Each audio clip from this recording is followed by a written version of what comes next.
Presented by Risa Films.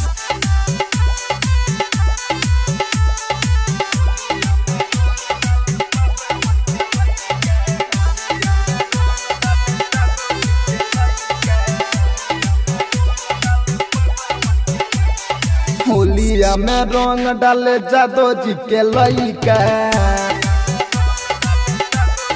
हाँ होलिया में रंग डाले सिंह जी के लइका। धके जवानावा पूछे होई का, धके जवानावा पूछे होई का। होलिया में रंग डाले पासावन के लइका। हाँ होलिया में रंग डाले यादव जी के लइका।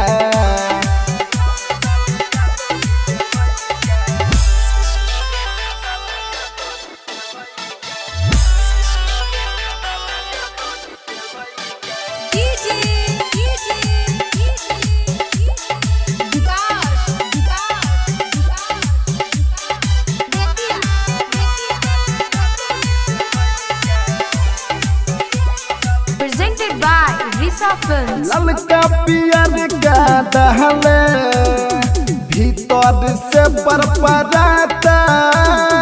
धरे मरोर के जइहा न छोड़ के ऐसा न सखी बुझाता।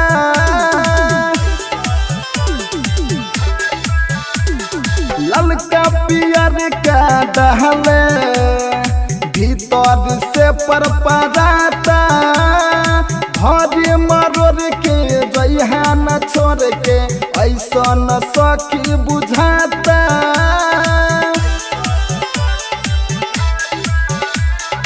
कहेला कि दे द गोरी हमारा के तइका।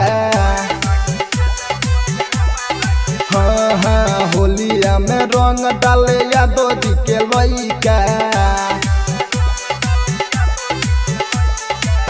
धके जवानावा पूछे होई का, धके जवानावा पूछे होई का। होलिया में रंग डाले पासावन के लइका। हाँ होलिया में रंग डाले सिंह जी के लइका।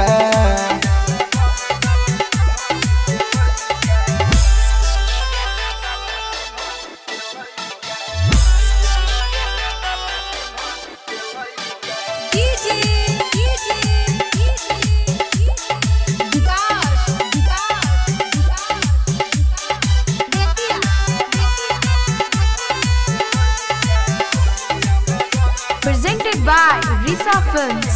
ललित पीकू कहेला रंगे दया बन खजाना। कहे गुरु नंदन देखे दलंदन करे लुका है तुमाना।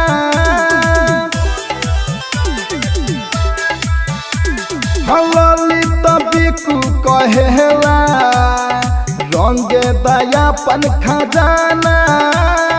कहे गुरु नंदन देखे दलंदन करे लुका है तुमाना।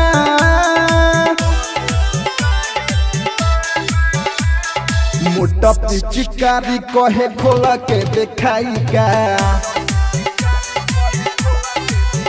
हाँ होलिया में रंग डाले यादव जी के लइका।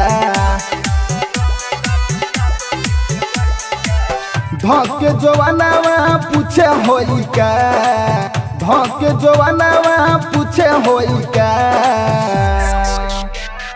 होलिया में रंग डाले पासावन के लइका। हाँ होलिया में रंग डाले यादव जी के लइका।